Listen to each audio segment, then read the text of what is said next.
Hi guys, who's the best grappler in UFC right now? I would say Khamzat Chimaev is the best grappler in the UFC right now. I'm not saying that he's the best grappler for all time because we had cases in the past where Khabib Nurmagomedov was dominating people from the first round to the fifth round. He was finishing people as well, and then we had George St. Pierre, very effective with double leg takedowns and had good submissions as well. So I'm just making a point. I'm just arguing that he's the best grappler right now. Can he be the best grappler of all time? He can possibly be, but I don't think he's proved it to that point because he only had a few fights in the UFC.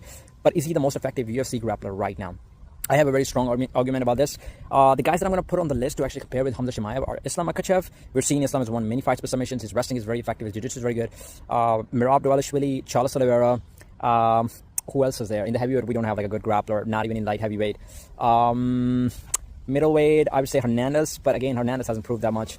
So I would say Charles Oliveira, Merab Dvalishvili, Khamzat Chimaev, Aljamain Sterling, Movsar Evloev, and Pantoja, Alexander Pantoja. These are the guys that I'm actually going to put on the, and Arman Tsarukyan. There's one more guy. So these are the guys that I'm going to put on the list because these are the guys who have good wrestling, plus they have good jiu-jitsu, good ground control. So I'm going to compare those guys to Khamzat Chimaev, and I will make a point that Khamzat Chimaev is actually better than those guys overall. And to me, Islam Makhachev is going to be the closest one. It's going to be very close. I'll start with the lesser Charles Oliveira. So Charles Oliveira, if you're talking about like the jiu-jitsu, he's probably got the best jiu-jitsu in UFC right now because he's got jiu-jitsu from the top and he's got jiu-jitsu from the bottom. So if he has anybody down and he's got the top control, his top control is very good. He's got good ground and pound. He's always looking for the submissions. And submission-wise, I would say he's probably the best submission artist in UFC. He's got the record to prove it. It's the most submissions in UFC. But I think we've seen when he's fighting like a very good wrestler, he's sometimes had trouble actually taking them to the ground. Although I do know that he's recently improved his wrestling as well, where he was able to take Michael Chandler to the ground and dominate him.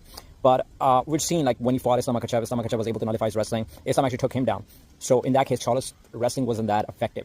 So I would say he's a good grappler, he's a great grappler, but when the fight is already on the ground, then he's amazing. But he had troubles where he was fighting like a good wrestler.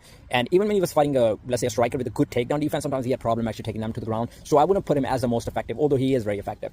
Because if you can't control the geography of the fight, if you can't take the fight where you're like the best, then I wouldn't say you're the most effective in what you're doing. So Charles Oliveira, very good mention, but I wouldn't say he's the best. We have Merab Dvalishvili. Now, Merab Dvalishvili is he's got a very strong case because his wrestling is very strong and he's able to take people down multiple times. And he's able to win matches by wrestling. So you could actually have an argument that Merab is probably the most effective grappler in terms of like he's controlling the geography of the fight. He's able to take everybody down. But I would say his ground control has not been the best. Like Merab, the reason he's been shooting that many takedowns and the reason people are getting on multiple times is because his ground control is not the best. And although he did get a submission in the last fight, we don't see Merab getting the submission. So I think that's the area where he's struggling. So I think if he's fighting a guy who's like a very good grappler, let's say a jiu-jitsu artist, he's going to struggle sometimes. So we're seeing Merab getting put in guillotine. So Merab had like a few losses on his record as well. And we've seen he struggles sometimes when he's against a guy who's got very good jiu-jitsu. So I think his hard matchup would be like a Pantoja. Like if he's fighting Pantoja, he might struggle at some point. Although I do think he's going to be able to overpower Pantoja because he's naturally a bigger guy. But like if we got somebody in the same weight class who's got like unbelievable jiu-jitsu, I think Merab would struggle a little bit because he doesn't have the best. He doesn't have the best sort of like submission game where he doesn't. There are times when he can get put in danger. So that I would say. But he's also